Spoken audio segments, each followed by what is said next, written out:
భారతీయ చలనచిత్ర రంగంలో భారీ చిత్రాలకు కేర్ ఆఫ్ అడ్రస్ దర్శకుడు శంకర్. ఆయన సినిమా అంటే భారీ సెట్లు, 100 కోట్ల బడ్జెట్, ఏళ్ల తరబడి సాగే షూటింగ్ షెడ్యూల్స్ గుర్తొస్తాయి. కానీ ఈసారి శంకర్ తన పంథాను పూర్తిగా మార్చుకోబోతున్నారట. ఇటీవలే వచ్చిన ఇండియన్ 2 గేమ్ చేంజర్ ఆశించిన స్థాయిలో విజయాన్ని అందుకోలేకపోయాయి.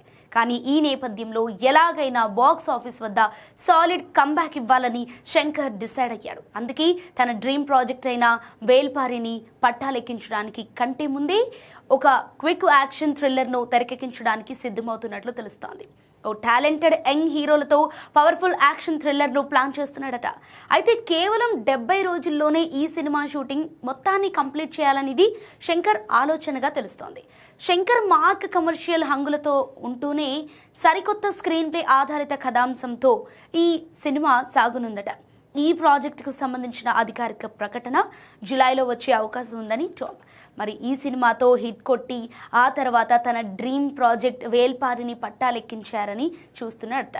అయితే ఇప్పుడున్న సిచ్యువేషన్లో శంకర్తో సినిమా చేసే హీరో ఎవరు, నిర్మాత ఎవరు అనేది సస్పెన్స్లో ఉంది. కానీ ఈసారి శంకర్ సవాల్గా తీసుకొని ఈ ప్రాజెక్ట్ ఫినిష్ చేసేలా కనిపిస్తున్నాడు.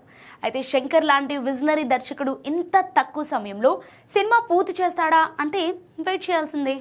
స్కూల్ ఎడ్యుకేషన్ అంటే ముమ్మాటికి ఒక్క కేశవరెడ్డి మాత్రమే. కేవలం 1-2 కెరియర్స్ కి మాత్రమే సిద్ధం చేసే ఇతర కార్పొరేట్ స్కూల్స్ కి భిన్నంగా రేపటి ఎలాంటి కెరియర్ కైనా ఒక సాలిడ్ ఫౌండేషన్ ఒక్క కేశవరెడ్డిలోనే సాధ్యం. మరోవైపు spoken English, communicative skills, personality development, co and extra curricular activities తో కంప్లీట్ ఆల్ రౌండ్ డెవలప్మెంట్. అందుకే కేశవరెడ్డి మాత్రమే అవుతుంది the king of right schooling.